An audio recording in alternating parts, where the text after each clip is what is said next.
الحمد لله وكفى ونبينا والصلاة والسلام أما بعد فأعوذ بالله من الشيطان الرجيم بسم الله الرحمن الرحيم إنا أنزلناه في ليلة القدر صدق الله العظيم. دوستوں ساتھیو، سب سے پہلے تو اس جامع مسجد فاطمہ میں سب سے بڑی خوشی کی علامت یہ ہے کہ آج ختم القرآن ہوا ہے، اور ختم القرآن کے معنی کاش اللہ مجھے اور آپ کو سمجھا دے تو یقین جانیے جب تک روزانہ قرآن نہ پڑھے دل کو سکون نہیں ملے گا.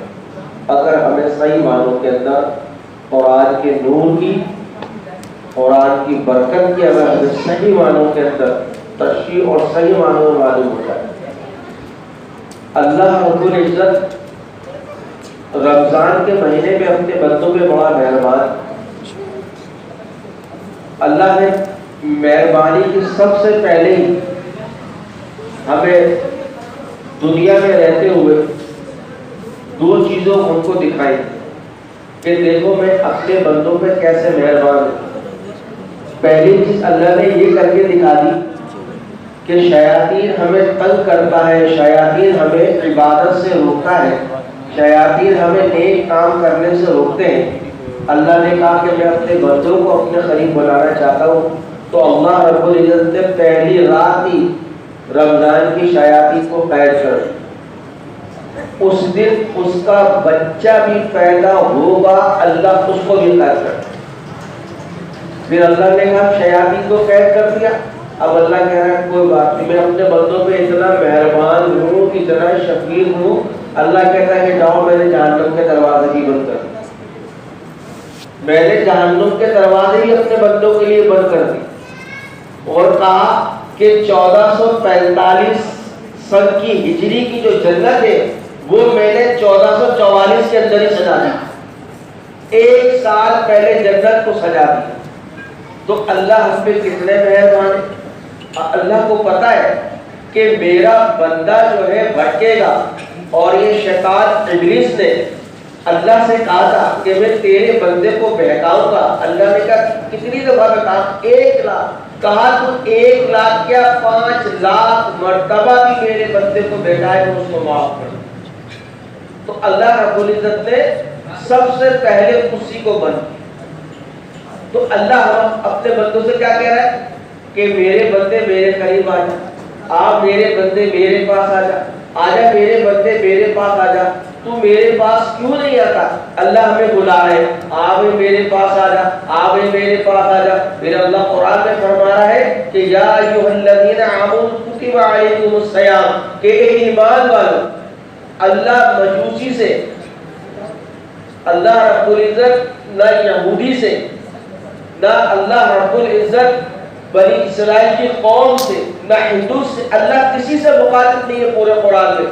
اللہ نے بار بار ایک جملہ کہا. کس کو کہا؟ کہ یا ایھا الذین آمنوا، اے ایمان والو، اے ایمان والو، اے ایمان والو. ایمان والے کون ہیں؟ ایمان والے ہم جتنے بھی بیٹھے ہوئے ماشاءاللہ سب ایمان والے ہیں. ہے کہ نہیں ہے؟ کیونکہ ہم نے کلمہ پڑھا ہے لا الہ الا اللہ محمد رسول اللہ. ہم کلمہ پڑھے تو ہم صاحب ایمان ہو گئے. اب اللہ کہہ رہا ہے میں ایمان والوں سے محبت کرنا چاہتا ہوں. محبت بھی کیسے؟ کہا کہ میں اپنے محبوب سے اتنی بے تحاشا محبت کرتا ہوں، اتنی محبت کرتا ہوں کہ میں اپنے محبوب کی امتیوں سے محبت نہیں کروں. جب اللہ اپنے محبوب پہ اتنا مہربان ہے تو کیا اپنی محبوب کی امت پہ مہربان نہیں ہوگا؟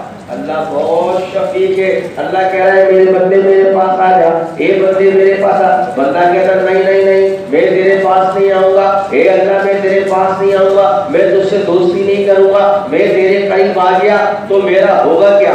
اللہ کے قریب آنے سے بندہ ڈر رہا ہے. اللہ رب العزت کے قریب آنے سے بندہ ڈر رہا ہے. اللہ کہہ رہا ہے بندے میرے قریب آ جا. اللہ نے کہا اچھا چلو یہ مانتے نہیں ہیں، ان کو دنیا میں رہتے ہوئے دنیا کی مثال سے سمجھا دوں. اب اللہ رب العزت نے ہمیں دنیا کی مثال ایسی دی، وہ مثال میرے پروردگار عالم نے ایسی دی کہ دنیا کے اندر رہتے ہوئے کہا کہ جاؤ ہم تمہیں تمہاری 70 ماؤں سے زیادہ پیار کرتے ہیں، ہم تمہیں تمہاری 100 ماؤں سے زیادہ پیار کرتے ہیں۔ اللہ نے دنیا میں رہتے ہوئے ہمیں اپنے قریب کرنے کے لیے ماں کا لفظ استعمال کیا۔ کیوں کیا؟ اس لیے میرے رب نے دنیا میں جنت بنا دی، اللہ نے ہمیں دنیا میں جنت دی ہے، وہ جنت ماں کے قدموں کے نیچے ہے۔ میرے پروردگار عالم اسی ہمیں جنت کا واسطہ کیا دے رہا ہے کہ تمہیں ہم دیکھو تمہاری 70 ماؤں سے زیادہ تمہیں پیار کرتے ہیں، ہم تمہیں 100 ماؤں سے زیادہ پیار کرتے ہیں۔ بندہ کہتا ہے نہیں نہیں نہیں ابھی نہیں آؤں گا، اللہ کہتا ہے اچھا تم ماؤں کی بھی بات نہیں مانتے تو جاؤ ہم تمہاری شہرت سے بھی زیادہ قریب۔ انسان کی شہرت ہر کسی کے پاس، میرے پاس بھی ہے، اگر اس کے اندر ایک سوئی لگا دے بندہ وہیں ایکسپائر ہو جائے، صرف نوک چبھا دے گیس کے اندر تو بندہ ایکسپائر ہو جائے۔ اللہ کہہ رہے ہم تمہارے اس سے قریب ہے، اس سے قریب تو کوئی چیز ہو ہی نہیں سکتی۔ کیوں کہ یہ ہمارے جسم کے اندر پیوست ہے، یہ کھال کے اندر پیوست ہے۔ اللہ کہہ رہے ہم تمہارے اس سے زیادہ قریب ہے۔ بھائی اللہ آپ ہمارے کیسے قریب ہیں؟ کہہ رہا ہے کیوں ہم تمہارے قریب نہیں ہیں؟ جب چاہو تم مجھ سے ملاقات کر سکتے ہو، جب چاہو تم مجھ سے باتیں کر سکتے ہو، جب چاہو تم خلوت میں بیٹھ کے مجھ سے گفتگو کر سکتے ہو، تم میری مانو میں تمہاری مانوں گا۔ اللہ کیسے مانو گے؟ ہاں اگر تم چاہتے ہو میرے قریب آؤ تو فوراً اللہ اکبر کہو اور نماز کی حالت کے اندر آ جاؤ، دیکھو تمہاری میری ملاقات کیسے ہوگی۔ پھر فرما رہا ہے تمہیں مجھ سے اگر گفتگو کرنی ہے پریشان ہونے کی ضرورت نہیں ہے، میرے کلام کو لے کے بیٹھ جاؤ اور مجھ سے گفتگو کرنے لگ جاؤ گے۔ ہم قرآن پڑھتے ہیں میرے رب سے ہماری گفتگو چلے۔ کہہ رہا ہے دیکھو تم مجھ سے باتیں بھی کر رہے ہو، تم میرے دربار میں کھڑے ہو کے حمد و ثنا بھی کر رہے ہو، تم میری تعریف بیان کر رہے ہو۔ میں فرشتوں سے یہی کہہ رہا ہوں کہ یہ میرا بندہ میرے دربار میں نیت باندھ کے کھڑا ہو گیا اور ہونے کے بعد حمد و ثنا بیان کری۔ حمد و ثنا بیان کرنے کے بعد پھر یہ آ جاتا ہے کہ سورہ فاتحہ کے اوپر کہ الحمدللہ رب العالمین کے تمام تعریفیں ہی اللہ کی ہے، اس کے علاوہ کوئی تعریف کے قابل نہیں۔ اگر اللہ کے بعد جو تعریف کے قابل ہے وہ نبی کریم صلی اللہ علیہ وسلم ہے، اس لیے کہ ہم ان کے امتی ہے۔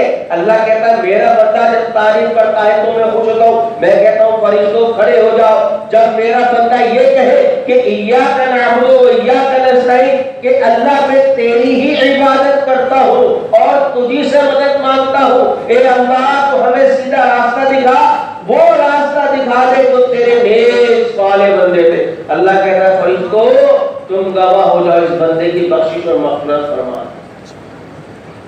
جب بندہ مسجد میں نماز پڑھنے آتا ہے نا، جیسے ہی مسجد میں داخل ہوا اللہم اغفر لی کی دعا پڑھی، دعا کرنے کے بعد مسجد میں داخل ہوا، فرشتوں نے اس کے ساری گناہوں کی پوٹلی اٹھائی اور ایک کونے میں لے جا کے رکھ دی۔ ساری گناہوں کی پوٹلی ایک کونے میں لے جا کے رکھ دی۔ اب بندہ نماز پڑھ رہا ہے، نماز پڑھنے کے بعد دونوں سری نماز ہے، اس کے اندر تو امام دھیمی آواز میں آپ فرق کرتا ہے، جب جہری قرات ہو، فجر ہو، مغرب ہو، عشاء ہو، جیسے امام یہ کہے کہ ولا ضالین، پیچھے مقتدی کہے آمین، اللہ فرماتا ہے امام صاحب کے ساتھ سب کی بخشش اور مغفرت فرما دی، سب کی مغفرت کر دو۔ صرف کس کے اوپر؟ ولا ضالین کے اوپر اللہ بخشش فرما رہا ہے۔ بندہ رکوع میں جا رہا ہے، جب رکوع میں چلا گیا پھر اس نے اللہ کی تعریف کو بیان کیا، پھر جب بیان کر اٹھا اللہ فرماتا ہے پھر اس کی بخشش فرما دو۔ پتہ چلا پوری نماز میں اس کی بخشش اور مغفرت ہو۔ اب جب نماز پڑھ کے مسجد سے نکلتا ہے، نکلنے کے بعد فرشتے کہتے ہیں اللہ جو اس کے گناہوں کی پوٹلی ہے اب کیا کریں، اسی کی کمر پہ لاد دے یا رکھ دے؟ اللہ فرماتا ہے فرشتوں تم گواہ ہو جاؤ، اس کے میں نے سارے گناہوں کو معاف کر دیا، اس کی گناہوں کی پوٹلی کو ختم کر دیا۔ یعنی کہ ایک مرتبہ مسجد میں آنے سے اللہ ہمارے گناہوں کو معاف فرما رہے ہیں۔ اور اللہ ہمیں 5 سے اپنی ملاقات کرنے کے لیے ہمیں بلا رہا ہے کتنی مرتبہ؟ 5 مرتبہ. تو بات یہ ہے، سمجھنے میں یہ آئی بات کہ حضرت موسیٰ نبینا صلاۃ والسلام یہ جانتے تھے کہ نبی کریم صلی اللہ علیہ وسلم کی امت یہ 5 نمازیں بھی بڑی مشکل سے ادا کرے گی، بڑی مشکل سے نماز ادا کرے گی. تو پتہ یہ چلا کہ نماز یہ مشکل سے کہے گی. تو اللہ نے فرمایا کوئی بات نہیں، اللہ نے اپنے بندوں کو 50 نمازیں اللہ نے نبی کریم صلی اللہ علیہ وسلم کی امت کو دی. اللہ فرماتا ہے یہ 5 پڑھیں گے تو 50 کا دے. اللہ رب العزت کتنے مہربان ہیں نبی کریم صلی اللہ علیہ وسلم کے اوپر. آپ یہ دیکھیے 1,24,000 قوم پہ انبیاء السلام اس دنیا میں آئے، اللہ نے کسی کو معراج نہیں کروائی. معراج کا تحفہ کس کو دیا؟ ہمارے نبی، آخری نبی، ان کے بعد کوئی نبی نہیں آئے گا. نبی کریم صلی اللہ علیہ وسلم آخری نبی ہے، اس کے بعد نبوت کا دروازہ بند ہو چکا ہے. یہ ایمان ختم نبوت کے اوپر ہم سب کا. اللہ نے معراج کرائی، اپنے محبوب کو معراج کرائی. معراج کرانے کے بعد جب نبی کریم صلی اللہ علیہ وسلم چھٹے آسمان پہ پہنچے تو حضرت ابراہیم نبینا صلاۃ والسلام موجود بیٹھے ہوئے اللہ کے محبوب کو دیکھا. دیکھنے کے بعد اللہ کے محبوب کو بھی سلامتی دی اور کہا کہ جب تم دنیا میں جاؤ گے نا تو ہماری طرف سے اپنی امت کو بھی سلامتی دینا، اپنی امت کو بھی سلامتی دینا. ہمارے لیے اللہ السلام علیکم وعلی عباد اللہ الصالحین، وہاں سے ہمارے لیے کیا آ رہی ہے؟ سلامتی کی دعا آ رہی ہے. اللہ رب العزت نے اپنے محبوب کو معراج کرا دی. اب اللہ فرماتا ہے کہ میرے محبوب کے دل میں اپنی امت کا بھی درد ہوگا، میری امت کے دل میں درد ہوگا کہ اس کے محبوب نے، ان کے انبیاء صلاۃ والسلام نے، ان کے امام نے، اللہ نے معراج کرا دی. اب اللہ فرماتا ہے کوئی بات نہیں میرے محبوب، تمہیں پریشان ہونے کی ضرورت نہیں ہے. ہم اس نماز کو ایسا تبدیل کر دیں گے کہ آپ سوچ نہیں سکتے. کیا کہا؟ الصلاۃ المعراج المومنین، جو نماز ادا کرے گا اللہ اسے معراج کا اجر عطا فرمائے. اللہ نے معراج کرائی نا، اور معراج والے دن ہی یہ تحفہ عطا فرمایا. کہا کہ اس کو الصلاۃ معراج المومنین کہو. جو الصلاۃ معراج المومنین نماز پڑھے گا اللہ اس کو اپنی رحمت سے معراج کا اجر عطا فرمائیں گے. پھر اللہ کے محبوب فرما رہے الصلاۃ قرۃ العین، دیکھو نماز میری آنکھوں کی ٹھنڈک ہے. جو نماز کو ادا کرے گا نبی کریم صلی اللہ علیہ وسلم کی آنکھوں کی ٹھنڈک اس کے دل کے اندر اترے گی، اس کے جسم پہ اترے گی. نماز تو ایسی ہونی چاہیے، نماز ایسی ہونی چاہیے. البات کی یہاں نکل گئی تو اللہ ہم سے کہہ رہا ہے کہ تم ہمارے قریب آ جاؤ. ہم کہتے ہیں ہم اللہ تیرے قریب آنے کو تیار ہوں. اللہ کہتا ہے تم آ جاؤ، دیکھو میں تم سے بہت پیار کرتا ہوں، میں تمہیں معاف کرنے کو تیار ہوں. اب دیکھو رمضان کا مہینہ آ گیا، میرا دربار 7 آسمان پہ لگتا تھا. جس دن رمضان کا چاند نظر آیا میں تمہارے لیے، تمہیں بخشنے کے لیے پہلے آسمان پہ میں نے اپنا عرش لگایا. اللہ رب العزت کا دربار اس وقت پہلے آسمان پہ لگا ہوا ہے اور فرشتے ندا لگا رہے ہیں. وہ ندا بھی ایسی ہے کہ صحیح معنوں کے اندر بندہ اگر اللہ رب العزت سے خلوت میں 10 منٹ بھی بیٹھ جائے تو کافی ہے. 10 منٹ بھی کافی ہے اللہ کے دربار میں بیٹھنے کے. اللہ ہمیں معاف کرنے کو تیار ہے، اللہ ہم سے راضی ہونے کو تیار ہے. دیکھیں گے آپ کہ جب نبی کریم صلی اللہ علیہ وسلم دنیا میں تھے تو اپنی امت کے لیے دعائیں مغفرت کرتے تھے. راتوں کے اللہ کسی طریقے سے تو میری امت کو کا، کسی طریقے سے میری امت میدان حشر کے اندر رسوا نہ ہو، کسی طریقے سے میری امت جہنم میں نہ جائے، میری امت ساری جنت کے اندر جائے. آپ دنیا میں دعا کر رہے ہیں، اللہ آسمان پہ ہمیں معاف کرنے کو بندہ بیچ میں معلق لٹکا ہوا ہے، وہ کیا کرے؟ اس کے ساتھ تو شیطان بھی لگا ہوا ہے، اس کے ساتھ تو دنیا کی ساری جب جنگلیاں سب کچھ لگی ہوئی ہے۔ اللہ کہتا کوئی تمہیں پریشان ہونے کی ضرورت نہیں ہے، ہم نے تو تمہیں اپنے کلام اللہ میں سارے رشتے گنوا دیے، تمہیں پریشان ہونے کی ضرورت کیا ہے؟ کھانا بھوک چچا اچھے دو، اچھا کھاؤ، اچھا پہنو۔ اللہ کے محبوب کی حدیث ہے، اللہ کے محبوب نے اللہ سے دعا فرمائی، اے اللہ مجھے وسیع مکان عطا فرما۔ یہ نہیں کہا چھوٹا سا مکان، کہا کہ مجھے اللہ بڑا وسیع مکان عطا فرما، مجھے بڑی وسیع سواری عطا فرما۔ اللہ کے محبوب نے مانگی ہے، اور پھر کیا کہا آخر میں؟ اے اللہ مجھے اچھا پڑوسی عطا فرما۔ اللہ کے محبوب نے ہمیں بتایا کہ اللہ سے اس کے شان کے مطابق مانگو، سیکنڈ نہیں مانگو اس سے۔ میرا رب بادشاہوں کا بادشاہ ہے، شہنشاہوں کا شہنشاہ ہے، اس کائنات کو بنانے والا ہے، پوری دنیا کو بنانے والا ہے۔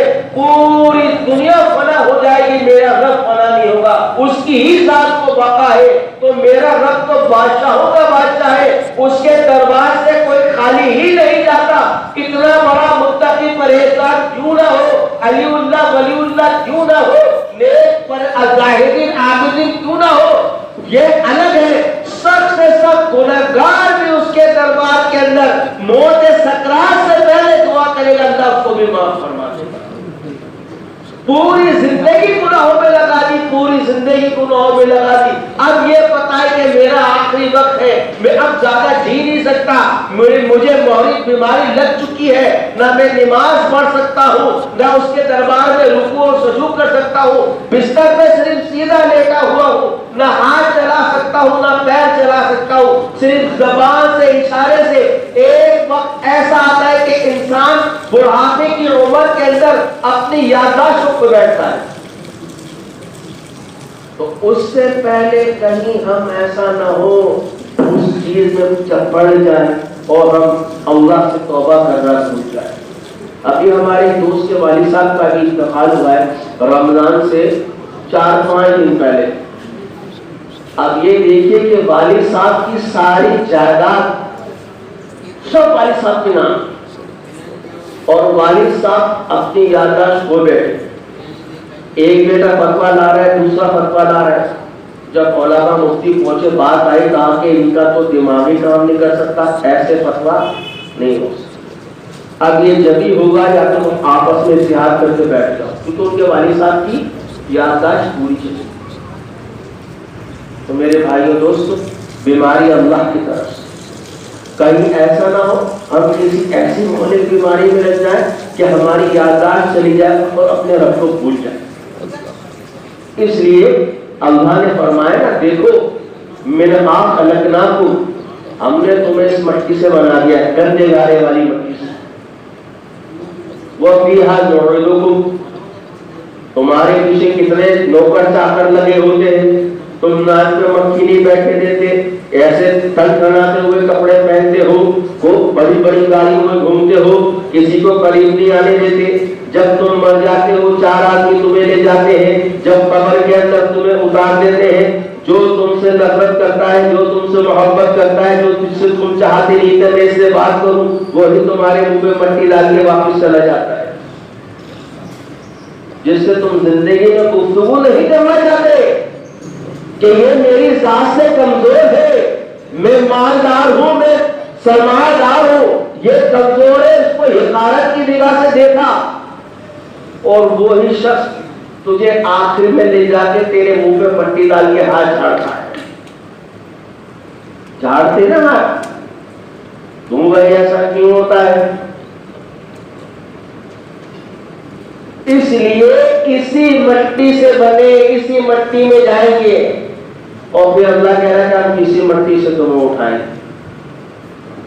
جب اللہ ہماری پرورش کر رہا ہے تو پھر ہمیں جانا ہی اللہ کے پاس۔ 80 سال، 90 سال، 100 سال، 1000 سال کی کوئی مشکل کام نہیں، میرے رب کے لیے کوئی مشکل کام نہیں۔ موسیٰ علیہ السلام کی قوم میں گڑیا گئی موسیٰ علیہ السلام کے پاس، حضرت عیسیٰ علیہ السلام کے پاس، کہ اللہ نے میرے بیٹے کو مجھ سے چھین لیا، اللہ نے میرے بیٹا چھین لیا۔ کتنی عمر تھی؟ 300 برس عمر تھی، 300 سال۔ 300 سال اللہ نے میرے ساتھ زیادتی کی، میرے بیٹے کو چھین لیا. حضرت عیسیٰ نبی علیہ السلام کیا فرما رہے ہیں کہ اماں تو تو بے وقوف ہے. اب جو نبی آئیں گے میرے بعد ان کی تو امت کی عمریں 50-60 برس کی ہوگی، تو ان کا کیا عالم ہوگا. اور آپ یہ دیکھیے سب سے کم عمر ہے، اتنا سا ایک نیک عمل کرے اللہ اتنا بڑا اجر دے رہا ہے. تو پروفٹ میں کون ہے؟ بولو دل سے کہو، شب قدر کی رات ہے، فرشتے ہیں. یقین جانیے کہ اس وقت شب قدر کے معنی اگر آپ کو پتہ چل جائے تو آپ نیت باندھ کے کھڑے رہے اور یا تو قرآن کی تلاوت کرتے رہے. علماء نے مفسرین نے اس شب قدر کو 3 چیزوں کو ڈیوائڈ فرمایا ہے. شب کے معنی رات، قدر کے معنی کسی چیز کو حاصل کرنا. پھر اس کا ایک وقت بھی بتایا کہ یہ وقت اس کا معیتن ہے، وقت نکل گیا شب قدر ختم.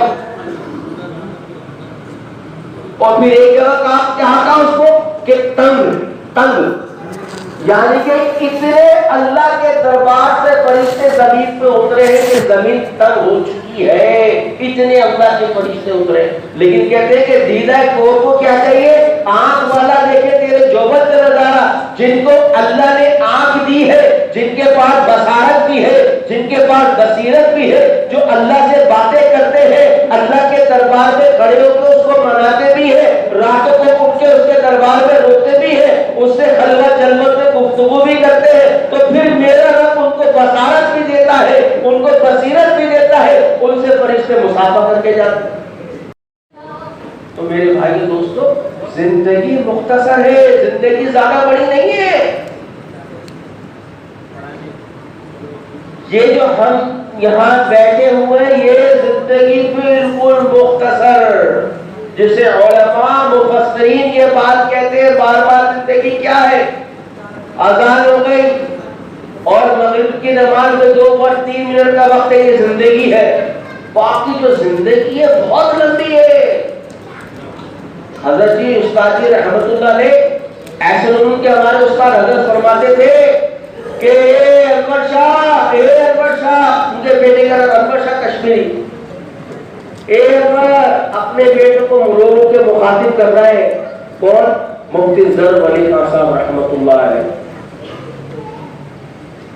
جن کی انہوں نے جنازہ پڑھا، جن لوگوں نے اللہ نے ان کی مغفرت فرمائی، جن لوگوں نے ان کا جنازہ پڑھا، جن لوگوں نے جنازہ پڑھا، وہ رو رہے اپنے بیٹے سے کہ اے انور اے انور اے انور تو آجا بیٹا، میری زندگی ختم ہونے والی ہے، آگے والی زندگی بہت بڑی ہے بیٹا، مجھے آنے والی زندگی کا خوف. تو میرے بھائی دوستو، یہ تھوڑی سی زندگی اچھی ہو جائے، قسم خدا کی آخرت تک کی روشنی ہو جائے. کوئی مشکل کام نہیں ہے، اللہ کو راضی کرنا کوئی مشکل کام ہے؟ مجھے بتائیے. اللہ کہہ رہے صرف 5 مرتبہ میرے دربار میں آ کے جھک جاؤ. کتنی مرتبہ؟ تم دنیا میں سجدہ کرتے ہو، تم سمجھتے ہو میں نے مسجد کے مصلی پہ کر لیا، گھر کے مصلی پہ کر لیا، مدرسے کے مصلی پہ کر لیا. ارے تمہارا سر تو میرے قدموں کے اندر، تمہارا سجدے والا سر تو میرے قدموں میں ہے. تم ہے کہاں؟ تم کس ہوش کے اندر ہے؟ بظاہر کو تو دنیا کے مصلی پہ کر رہا ہے، مسجد کے مصلی پہ کر رہا ہے. ارے تو دل کے اندر جھانک کے تو دیکھ کہ تیرا سجدہ، تیرا سر کہاں ہے، تیرا سر کہاں ہے، تیرا قلب کہاں ہے. ہاں یہ سارا میرے آگے میرے قدموں کے اندر جھکا ہوا ہے. اب میرے بندے بتا تو چاہتا کیا ہے؟ تیرے ماتھے اٹھنے سے پہلے پہلے، سجدے سے اٹھنے سے پہلے پہلے، میری پڑھائی کرنے سے پہلے پہلے میں تیری ساری حاجتیں پوری کر دوں گا. اور میرے رب کو سب سے زیادہ سجدہ ہی پسند ہے. اس سجدے کی قیمت کو جانو.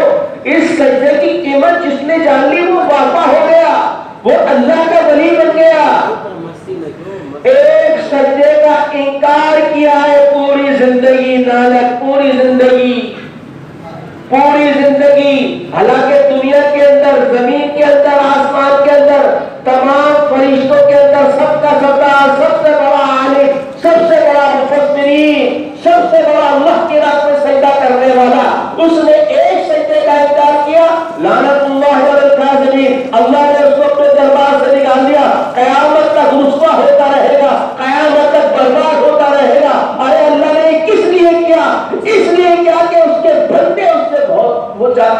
بندے میرے قریب آ جائیں۔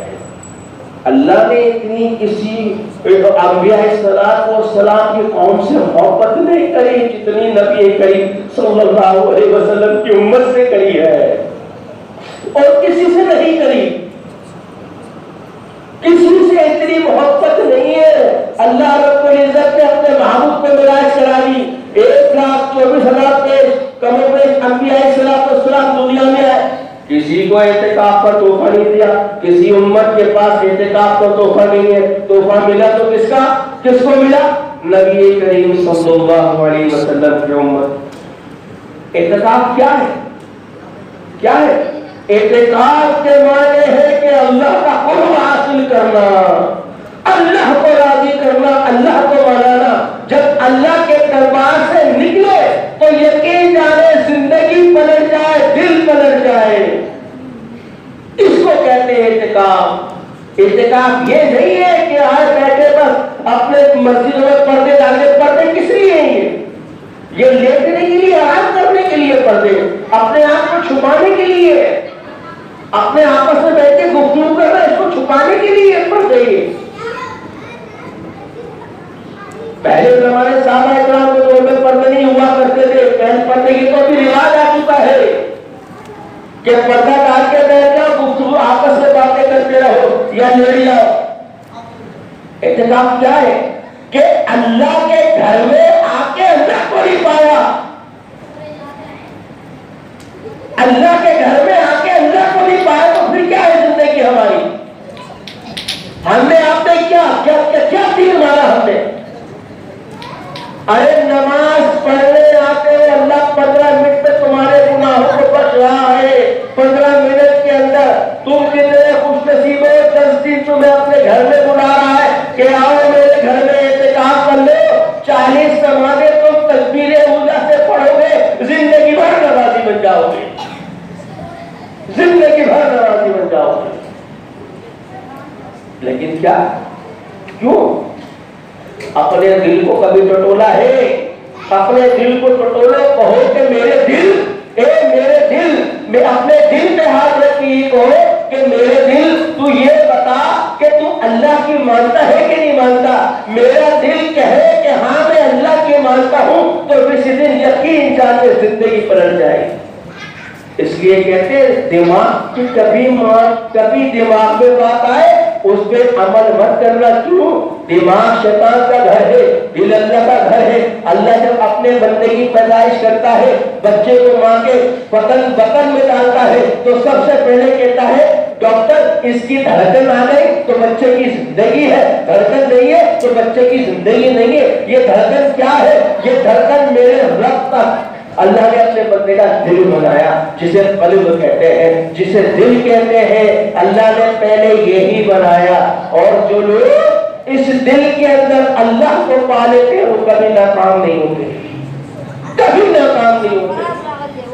اللہ کو بہت آسان کام ہے، ہم تو بس علامات میں لفظ ہم سمجھ ہی نہیں رہے۔ اتنا آسان ہے میرے رب کو منانا کہ آپ سوچ بھی نہیں سکتے۔ ارے اس کی رحمت اتنی وسیع ہے، اتنی وسیع ہے، اتنی وسیع ہے کہ پوری دنیا کے گناہوں کو اکٹھا کر دو، اس کی رحمت کا ایک قطرہ آسمان سے گرے گا تو ساری دنیا کے گناہ دھل جائیں گے۔ اس کی رحمت اتنی بڑی، اس سے دل ملاتے تو دیکھو، کبھی اس سے ہاتھ ملاتے تو دیکھو، کبھی اس کے قریب کو آ کے دیکھو، کبھی اس سے گفتگو تو کر کے دیکھو۔ ارے ہم گفتگو کیسے کریں گے؟ اس سے ہم باتیں کیسے کریں گے؟ اس کے دربار میں کیسے کھڑے ہوں گے؟ اس سے راز نیاز کی باتیں کیسے کریں گے؟ ہاں کوئی مشکل کام نہیں ہے، یہ تو بڑا آسان کام ہے۔ نبی کریم صلی اللہ علیہ وسلم نے اسوائے حسنہ والی زندگی ہمیں 63 سال کی گزار کے ہمیں سمجھا دی۔ دیکھو یہ سارے معاملات ایسے ہیں، اس پہ عمل کر لو گے تو اللہ کے دوست بن جاؤ گے، اور اللہ کا دوست بننا تو مشکل کام ہے، بہت آسان کام ہے۔ تو میرے بھائیوں دوستوں، اتنی ہی گفتگو ہے۔ باقی رمضان کی فضیلت تو علماء سلام کو فجر میں بھی بتا رہے ہیں اور عصر میں بھی بیان کر رہے ہیں۔ تو کہنے کا مقصد یہی ہے، اللہ کو راضی کرنا، جانا اسی کے پاس ہے. اگر ہم یہ سمجھے نا اللہ کے پاس نہیں جائیں گے تو پھر یہ سمجھ میں آتی ہے بات یہ دوڑ کے جیسے راستہ بنے دوسرے راستے سے چلے جا. ایسا نہیں. دنیا کے کسی بھی کونے میں چلے گئے, کسی بھی کونے کے اندر, امریکہ جا کے مر گئے, جائیں گے اللہ کے پاس. یا امریکہ میں, کینیڈا میں, آسٹریلیا میں انتقال ہو گیا, کہیں اور جائے گی ہماری ارواح. کہاں جائے گی؟ سب کہو درد کو کہو اللہ کہو, میرے پر اللہ کو کہو, دل سے کہو اللہ. اسے کہتے اپنے دل کو نکال کے ٹٹولو.